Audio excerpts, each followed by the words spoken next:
जैसे ही अनामिका नई बहू बन के घर में आई, शारदा चाहती थी कि उससे सारा घर का काम करवाना, खाना पकवाना। एक दिन सुबह सुबह विदेशी बहू रानी नींद से जग के सीधा किचन की तरफ जाती है और सासू माँ शारदा सोफे पे आराम से बैठ बैठ के मन ही मन सोचने लगती है। ये क्या, विदेशी बहू रानी बिना मुंह हाथ पैर धोए सीधा किचन में जा रही है। बिना नहा धो के क्या ये खाना पकाने लगेगी? ये तो बहुत अपशगुन की बात है। सोचकर परेशान हो गई। तभी जोर से कहने लगी ताकि विदेशी बहू को सुनाई दे। अरे विदेशी बहू, इधर आना। इस तरह से आवाज लगाती है। किचन में काम कर रही बहू रानी को आवाज मिलते ही वो सासू माँ के पास जमाई लेते लेते आती है। उसे देखकर, बिना मुंह धोए तुम किचन में चली गई?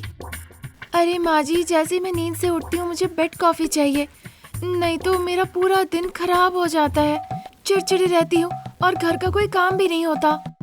फूटी किस्मत मेरी, इस घर की बहू बिना मुंह धोए हुए किचन में चली गई। ऐसा मत जाओ।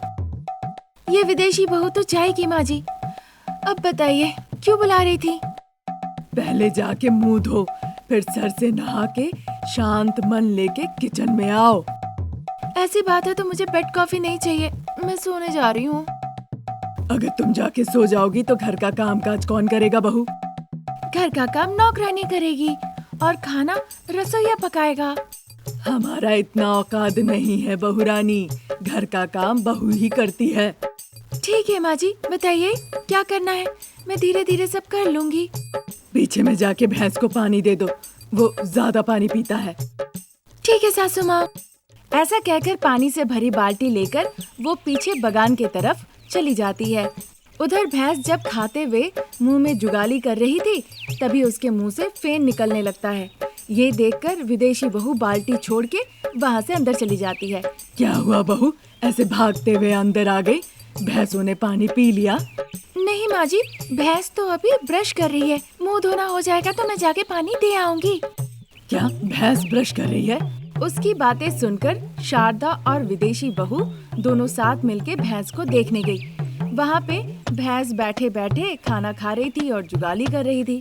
उसके मुंह से सफेद झाग निकल रहा था। ये देखकर शारदा मुस्कुराते हुए कहती है, इसे ब्रश कहना नहीं कहते विदेशी बहू, जुगाली करना कहते हैं। मुझे ये सब नहीं पता था ना माँ जी, मैं तो विदेश से आई हूँ। हाँ, विदेशी बहू स्वदेशी हो गई है, यही बहुत है। ऐसा कह ही रही थी, तभी एक कौवा आके उनके घर के छत पे बैठता है और जोर जोर से चिल्लाने लगता है। इन कौवों को ना अब तो मानो की आदत पड़ गई है, बस आते हैं और जाते हैं। इन्हें भगाने के अलावा मेरा कोई काम नहीं क्या? शु, जा। माँ जी, अगर कौवा चिल्लाए तो रिश्तेदार आते हैं, ऐसा रमेश ने कहा था। तुम्हारी आंखें फूट जाएगी, पति का नाम ऐसे नहीं लेते। माफ कर दीजिएगा माँ जी, पर कौवा बुलाने से रिश्तेदार आते हैं ना? आते हैं बहू। फिर अगर वो आते हैं तो उन्हीं से हम काम करा सकते हैं ना? फिर तुम क्या करोगी बहू? बस घर के काम काज से भागते रहो। चलो चलो अंदर चलो, घर में बहुत काम है। ऐसा कहकर शारदा अनामिका को साथ लेके घर के अंदर चली जाती है। फिर शारदा पास में ही खड़ी होकर अनामिका से एक के बाद एक काम करवाती है। इसी तरह दिन निकलने लगे। अब धीरे धीरे अनामिका भी खाना पकाना सीख गई। एक दिन बगीचे में पौधों पर पानी डाल रही थी सासू माँ शारदा। उसके पास अनामिका आती है। माँ जी, मुझे आपसे कुछ बात करनी है। कहो बहू, तुम्हें कुछ कहना है, उसके लिए मैं मना क्यों करूँ? अगर मैं रेशन लेने जाऊँ, किराने की दुकान जाऊँ, सब्जी लेने जाऊँ कभी, या फिर मंदिर ही चली जाऊँ, सभी लोग पार्टी पार्टी कहकर मुझे चिढ़ाने लगते हैं। वो सब घर आके मेरे हाथ के पकवान खाना चाहते हैं माँ जी। फिर देर किस बात की बहू, तुम्हें जो पकवान पकाने आते हैं उनके लिए पकाओ। अगर वो खा के जिंदा रहे तो मैं भी खा लूंगी। ऐसा कहकर शारदा मुस्कुराते हुए चली जाती है। फिर एक दिन विदेशी बहू रानी जो पकवान पकाना आता था उसे, वो सारे पकवानों को पकाकर उसे लाकर डाइनिंग टेबल पे रखती है। वो खाने में 5 महिलाओं को बुलाती है। सभी लोग आके डाइनिंग टेबल पे बैठती है। शारदा आके उन सभी के बगल में बैठती है। अनामिका जो खाना पकाई थी वो सभी के प्लेट में परोस देती है। बिना झिझक के आप लोग सारे पकवान खाइए, मेरी विदेशी बहू बनाई है। पहले कह देती हूँ, पेट भर के खाइएगा। शारदा की बातें सुन के 5 महिलाएं भोजन का आनंद लेने का सोची। दमयंती चावल की तरफ देखी। चावल बिल्कुल मुड़मुड़े की तरह कड़क थे। ये क्या है? चावल बिल्कुल मुड़मुड़े की तरह दिख रहा है। अरे वो चाची, खाते वक्त चावल गर्म क्यों हो भला? इसीलिए 3-4 घंटे पहले ही मैंने चावल को पंखे के नीचे रख दिया था ठंडा होने के लिए, शायद इसलिए। उसकी बातें सुन के शारदा हंस पड़ी। शारदा को हंसते देख बाकियों को बड़ा गुस्सा आया, तो शारदा जल्दी से अपनी हंसी बंद कर दी। ये कौन सी सब्जी है जो राख बन गई है? ये भिंडी की सब्जी है। चूल्हा बंद करने में 1 घंटा देर हो गई थी। दाल में तो दाल ही नहीं है, सिर्फ रंगीन पानी दिख रहा है। असल में वो दाल को मैंने 2-3 घंटे तक पकाया ना, इसलिए लगता है पिघल गया है। अनामिका की ऐसी बातें सुन के शारदा अपने सारे दांत निकाल के जोर जोर से हंसने लगती है। अब खाने के लिए दूसरी सब्जी नहीं है क्या? क्यों नहीं छोटी बहन, ये है ना। ऐसा कहकर पकाए हुए काले अंगूर अनामिका देती है। ये सब देखकर बिना कुछ कहे चुपचाप वहाँ पे जो लोग खाने आए थे सभी लोग उठ के जाने लगती है। अनामिका उन सभी को दरवाजे के पास रोक लेती है और फिर उनसे कहती है, ये ठीक नहीं है चाची, मैंने आप लोगों के लिए इतनी मेहनत करके खाना पकाया और आप लोग बिना खाए हुए जा रही हैं। तो क्या खा के हम यहीं पे जान दे दे? अरे चाची, मैं ऐसा भला क्यों चाहूंगी? आप लोगों ने कहा था ना कि मैं जो पकाऊंगी आप लोग वो खाएंगी, अब आपको खा के ही जाना पड़ेगा। वो इस तरह से विनती करने लगी, साथ में रोने भी लगी। इससे उनका दिल भी पिघल जाता है। अब चूंकि कुछ करने को नहीं था, इसीलिए सभी लोग आके डाइनिंग टेबल पे बैठ जाते हैं। मन ना चाहते हुए भी बड़े ही कष्टों के साथ विदेशी बहू के पकाए हुए पकवान वो खाने लगती हैं। एक मुंह में लेते ही उगल देती है और गिर जाती है, दूसरी वहीं पे बेहोश हो जाती है। एक तो नीचे ऐसे गिरती है कि मानो उसके हाथ पैर में लकवा मार दिया हो। ठीक उसी वक्त प्रसाद और रमेश घर लौट आते हैं। शारदा के मुंह से सारी बातें सुनने के बाद वो तुरंत एम्बुलेंस को फोन लगाते हैं और तुरंत एम्बुलेंस से सभी को अस्पताल ले जाते हैं। तो ऐसी थी हमारी विदेशी बहुरानी। अगली स्टोरी लेकर हम जल्द हाजिर होंगे। नमस्कार। शाम का वक्त था। मिट्टी के घर में गरीब बहुरानी अनामिका जिंदगी गुजार रही थी। सासू माँ शारदा जो कि सैयाग्रस्त और बीमार थी, बहू लाके एक ग्लास सत्तू का घोल देती है। बिस्तर पे लेटी हुई शारदा के आंखें नम हो जाती हैं। मेरे लिए जहर ले आई बहू। अरे माँ जी, कैसी बातें कर रही हैं? मैं तो एक अपंग हूँ बहू, जब देखो कुछ ना कुछ दवाई खाते रहती हूँ, तब जाके जिंदा हूँ। ऐसा एक भी दिन नहीं कि तुम मेरी सेवा नहीं की हो। मैं किसी ऐरे गहरे की सेवा थोड़ी कर रही हूँ माँ जी। मुझे एक अच्छा समझदार पति मिला है, उसे भी तो आपने ही जन्म दिया है। जिस बीमारी से मैं ग्रस्त हूँ, पता नहीं किस दिन मेरी मौत हो जाए, पर मेरी एक आखिरी इच्छा है बहू, तुम पूरी करोगी? मैं आपकी कोई इच्छा पूरी नहीं करने वाली माँ जी। फिर पूरी हो जाने के बाद किसी दिन आप हमें छोड़ के चली जाएंगी। वैसी बात नहीं है बहू, एक बार मेरी इच्छा तो सुन लो तुम। ठीक है, फिर बताइए माँ जी, आपकी आखिरी इच्छा क्या है? मैं एक लहंगा पहनना चाहती हूँ, क्या तुम मेरे लिए सिलवा दोगे एक लहंगा? शारदा की बातें सुन के अनामिका कोई जवाब नहीं देती। ये बात शारदा गौर करती है। कुछ कह नहीं रही हो बहू? लहंगा की बात सुन के तुम चुप क्यों हो गई? कहने वाली थी माँ जी, पर मेरे मुंह से शब्द नहीं निकल रहे थे। जब बातें चली रही थी तभी अनामिका के बच्चे हरीश और भव्या वहाँ पे आके लड़ाई करने लगते हैं। ज्यादा शोरगुल बर्दाश्त नहीं कर पाती, फिर वो वहाँ आती है। बच्चे अपनी बात कहने ही जा रहे थे, तभी प्रसाद और रमेश परेशान होके घर लौट आते हैं। फिर आकर आंगन के चारपाई पे बैठ गए। उन्हें परेशान देखकर बच्चों को साथ लेके अनामिका उनके पास गई।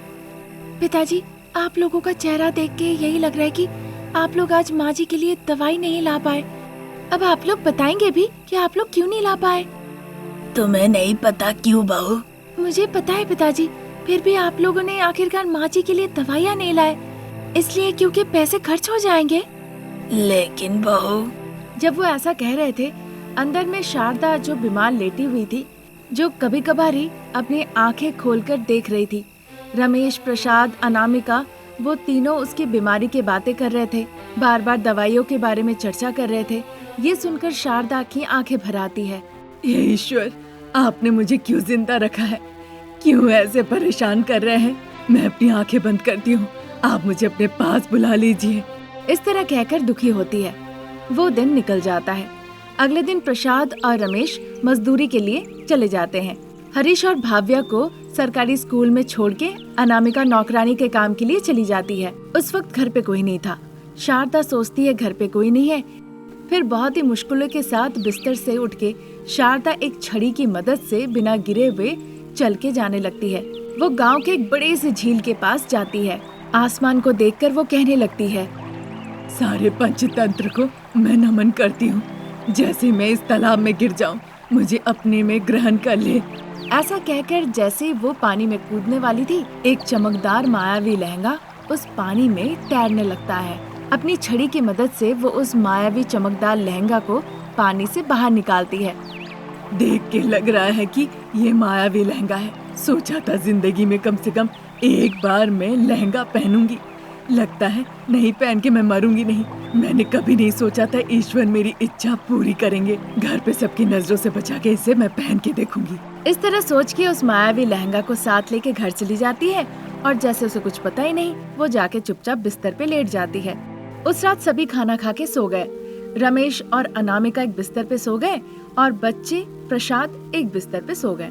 सभी के सो जाने के बाद शारदा अपना बीमारी भूल गई और जाके उस लहंगे को पहन ली।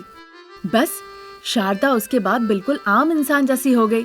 खुद को स्वस्थ तंदुरुस्त पाकर शारदा बहुत खुश हो गई। ये क्या, जैसे मैंने ये लहंगा पहना मेरी सारी बीमारी चली गई। मैं एकदम साधारण हो गई। मुझे तो विश्वास नहीं हो रहा है। जरूर ये मायावी लहंगा है। इसकी चमक देख के ही मुझे लगा था ये जरूर कोई मायावी लहंगा है। मैं तो चाह ही रही थी इसे एक बार परख के देखने को। इस तरह काफी देर सोचती है, फिर खुद को देखने के लिए शीशे के पास आती है। दीवार पे एक बड़ा सा शीशा लगाया हुआ था। वो खुद को बस देखती ही रहती है। ऐसा लग रहा है अभी अभी 25 साल की हुई हूँ। जैसे उसने सोचा, शारदा मिनटों के अंदर वो लहंगा पहन के बिल्कुल 25 साल की उम्र की हो गई। खुद को शीशे में देख के शारदा अब तो बहुत ज्यादा खुश हो जाती है। अरे वाह, इस लहंगे में तो मैं बिल्कुल 25 साल की लग रही हूँ। जब मैं जवान थी मैं आम चोरी करने जाया करती थी। वहाँ का माली मुझे पकड़ लेता था। अब मैं देखूंगी कि अब क्या होता है। हाँ, ऐसा कहते ही शारदा अचानक से वहाँ से अदृश्य हो जाती है और सीधा आम के बगान में पहुँच जाती है। वहाँ जाके आम बगान में वो आम तोड़ती है, बिल्कुल आर राजकुमार के फिल्म की तरह, जहाँ हीरोइन कूद कूद के आम तोड़ती है और आम नीचे गिर जाता है। उसी तरह शारदा भी 2-3 आम तोड़ती है और उन्हें फिर जमीन पे जाके रखती है। फिर जैसे ही माली ने शारदा को देखा तो वो उसे पकड़ने आया। शारदा वहाँ से अदृश्य हो गई। शारदा को इस तरह से अदृश्य होते देखकर माली भी बहुत आश्चर्य हुआ। फिर 25 साल की शारदा अपने कमरे में पहुँच जाती है। अपने साथ वो आम भी ले गई थी, जिन्हें देखकर वो बहुत खुश होती है। ये तो बढ़िया है। अब मेरा आम चोरी करने की इच्छा भी पूरी हो गई। जब मैं जवान थी उस टकले चक्रवर्ती को मैंने दिल की बात कही थी। उसने कहा था वो मुझे पसंद नहीं करता, उसे सबक सिखाना होगा। जैसे उसने कही, 25 साल की शारदा वहाँ से अदृश्य होके सीधा अमीर चक्रवर्ती के बिस्तर के पास जाकर हाजिर हो गई। वहाँ जाकर वो फिल्मों की हीरोइन श्रीदेवी की तरह खिलखिला के हंसने लगी। बस टकला सर वाला चक्रवर्ती डर के मारे उठ के बैठ गया। उठने के साथ साथ वो सामने में 25 साल की शारदा को देखा। वो और ज्यादा डर गया। भूत! डरो नहीं चक्रवर्ती, मैं शारदा हूँ। जब मैं 25 साल की थी मैंने तुम्हें अपने मुंह से आई लव यू कहा था। तुम भूल गए क्या? तुम आई हो पर तुम तो बिल्कुल 25 साल जैसे ही लग रही हो। ये कैसे संभव? मैं नहीं मानता। भूत! तुमने मुझे रिजेक्ट कर दिया था। ऐसा कह के वो उसके सामने आती है और उसके गाल में एक तमाचा लगाती है। उसका गाल लाल हो जाता है। ये देखकर वो बहुत खुश होती है और वहाँ से अदृश्य हो जाती है। ये माया लहंगा बहुत अच्छा है। अब मैं वो सब कुछ कर सकती हूँ जो मैं 25 साल में करना चाहती थी। तब जाके मुझे खुशी मिलेगी। अब सुबह होने ही वाला है। मेरे परिवार वाले को इस मायावी लहंगे के बारे में नहीं पता चलना चाहिए। ऐसा कहकर वो मायावी लहंगा को उतार देती है और फिर शारदा पहले जैसा बीमार हो जाती है। ये कहानी अगर पसंद आई तो हमारे चैनल को सब्सक्राइब करें। Thank you for watching.